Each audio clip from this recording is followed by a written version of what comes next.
ja, wir haben natürlich Maze Tools im Gepäck. Ich bin Jakob und hier seht ihr Stefan.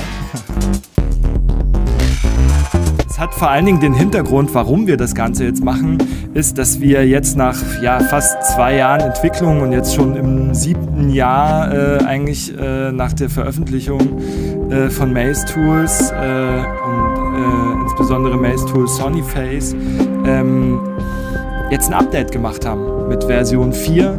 Ja, vor allen Dingen haben wir uns darauf konzentriert, halt Bewegung und Sound zu verbinden. Die Neuerung ist halt eigentlich auch, dass es jetzt mit ganz normalen Webcams eben auch funktioniert, die Bewegung zu tracken und damit Sound zu machen und dann auf diese Art und Weise kreativ zu sein. Seine Bewegungen entsprechen halt genau dieser Figur, die ihr da unten in der Mitte seht. Es geht uns vor allem darum, die Idee zu teilen, zu inspirieren, Leute zu empowern, kreativ zu sein und nicht nur zu konsumieren. Und eigentlich machen wir das eigentlich auch schon seit mehr als 20 Jahren, glaube ich, jetzt fast. Eigentlich seit 1999, als wir uns das erste Mal getroffen haben. Alles an so einem alten PC mit, 200 Megahertz oder so und der RAM wurde noch in MB gezählt und Stefan hat mir die ersten Beats auf Disketten gegeben. So hat das damals angefangen, dass wir uns eigentlich immer Musik gezeigt haben. Damals auch mit verschiedenen Tools, von Music Maker dann zu Fruity Loops oder FL Studio. Da haben wir wirklich einfach sehr viel Spaß gehabt am Musikmachen und dann sind Tracks daraus geworden. Stefan macht ja hier die ganze Zeit schon Action. Sehr experimentell, aber es macht halt unheimlich viel Spaß. Wie verbindet man letztendlich Elemente, die performativ sind und sich sozusagen live ändern können, mit der Komposition, die eigentlich schon da ist. Ne? Das ist immer dann so eine Gratwanderung. Ne?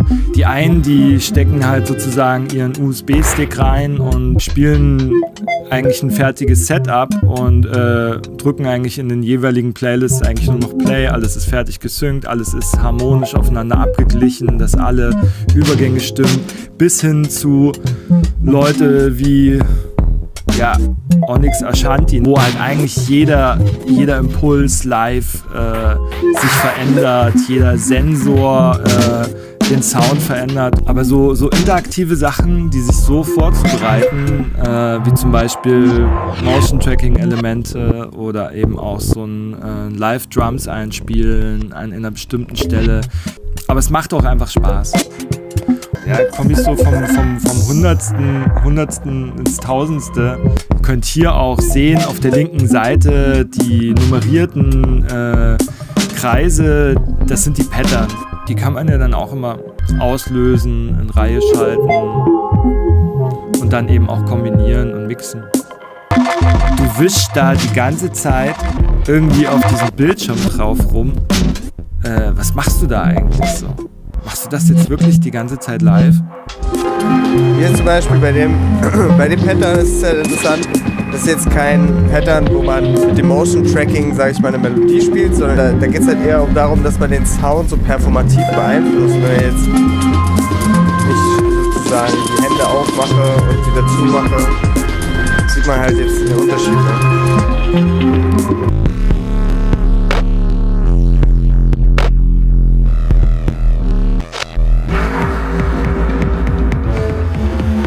Maze Tools ist halt in dem Sinne so komplex, deswegen haben wir halt auch versucht, sowas zu machen wie diese Hilfe hier, die man jetzt sieht, wenn ich jetzt in irgendein Interface gehe, sieht man halt immer diesen Text. Ne?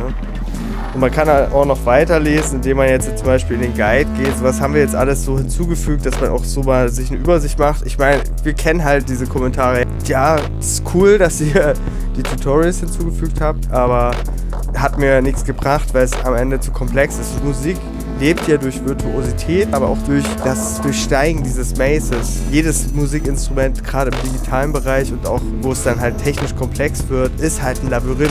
Da muss man einen langen Weg gehen, um das zu verstehen. Und daran knüpft sich auch dieser Name Maze Tools, weil es letztendlich am Ende ja auch nichts anderes ist als ein weiteres Maze. Man könnte jetzt denken, das haben wir so gemacht, weil wir gern alle Features abdecken wollen und eine endlose Featureliste machen wollen. Aber die Wahrheit ist halt tatsächlich, dass wir einfach selber Bock drauf haben.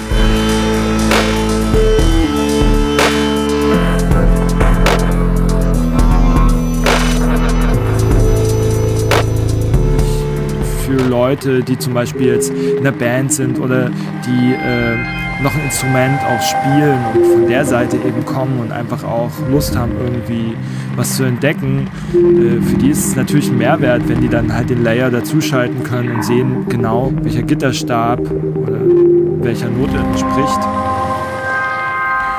Und so kommt dann immer vieles zusammen.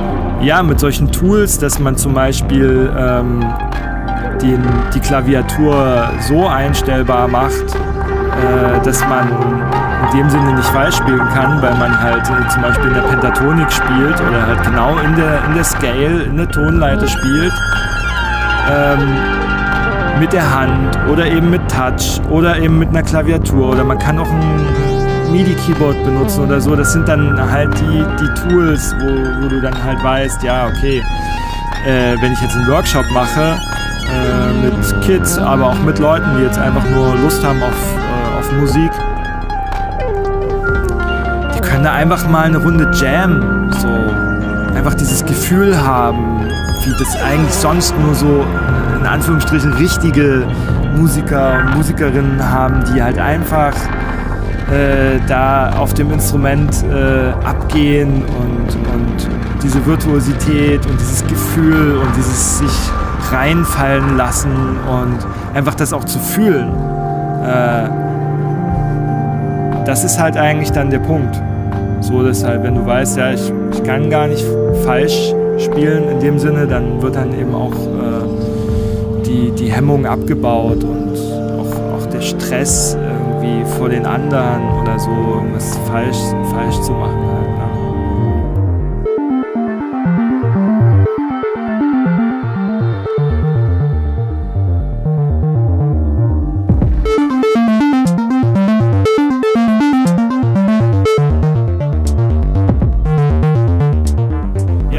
Das ergebnisorientiert in unserer Gesellschaft, ne? Dass man, wenn man Musik macht, produziert man. Ja? Und ich glaube, das ist halt im Prinzip eigentlich auch unsere Message, weil du musst nicht produzieren, wenn du Musik machst, du kannst einfach Musik machen. Ne? Also.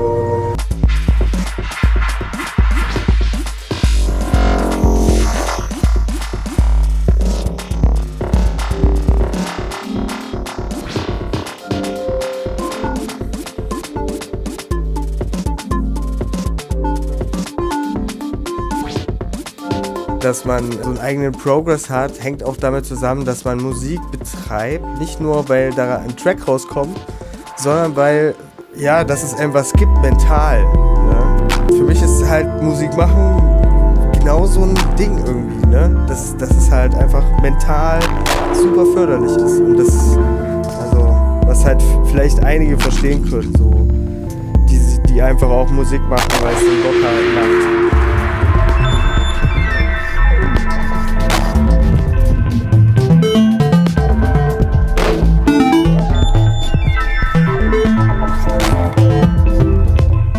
Vielen Dank fürs Zuschauen. See you next time.